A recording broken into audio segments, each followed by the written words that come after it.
আমার হাজবেন্ড কি কুরবানির গরু? পুলিশের আচরণে এমন প্রশ্ন তুলেছেন সন্ত্রাসী ছোট সাজ্জাদের স্ত্রী তামান্না। সম্প্রতি চট্টগ্রামের পরিচিত সন্ত্রাসী ছোট সাজ্জাদকে হাতকড়া পরিয়ে এলাকা পরিদর্শন করায় পুলিশ। ইন্টারনেটে মুহূর্তে ভাইরাল হয়ে পড়ে সেই ভিডিও। অভিযোগ প্রমাণের আগেই স্বামীর প্রতি পুলিশের এমন আচরণে ক্ষুব্ধ হন তার স্ত্রী।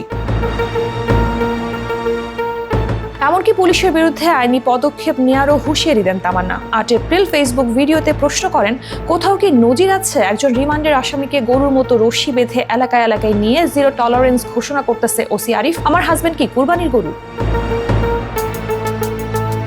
প্রশাসন সাজ্জাদের সঙ্গে যেমন ইচ্ছে ব্যবহার করছে অভিযোগ করে তামান্না বলেন, সাজ্জাদের ফ্যামিলি ব্যাকগ্রাউন্ড নেই, ওর জন্য কথা বলার কেউ নেই। আমি মেয়ে মানুষ, আমার নামে ২-৩টা মামলা দিয়ে বসে আছে, এখন আমি আপনাদের ওপর ছেড়ে দিচ্ছি।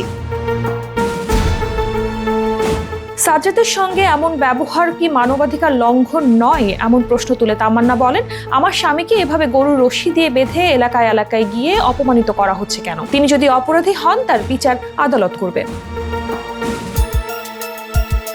তামান্নার দাবি, সন্ত্রাসী সাজ্জাদকে ওসি আরিফ গ্রেফতার করেনি, বরং তাকে সূচি নামের এক নারী গ্রেফতার করিয়েছে। গত ১৫ মার্চ রাতে রাজধানীর বসুন্ধরা সিটি থেকে সাজ্জাদকে গ্রেফতার করে পুলিশ। এরপর গত ২৯ মার্চ দিবাগত রাতে বাকুলিয়া থানার এক্সপ্রেস রোড এলাকায় দুর্বৃত্তের গুলিতে মোহাম্মদ আবদুল্লাহ ও মোহাম্মদ মানিক নামে ২ ব্যক্তি নিহত হন।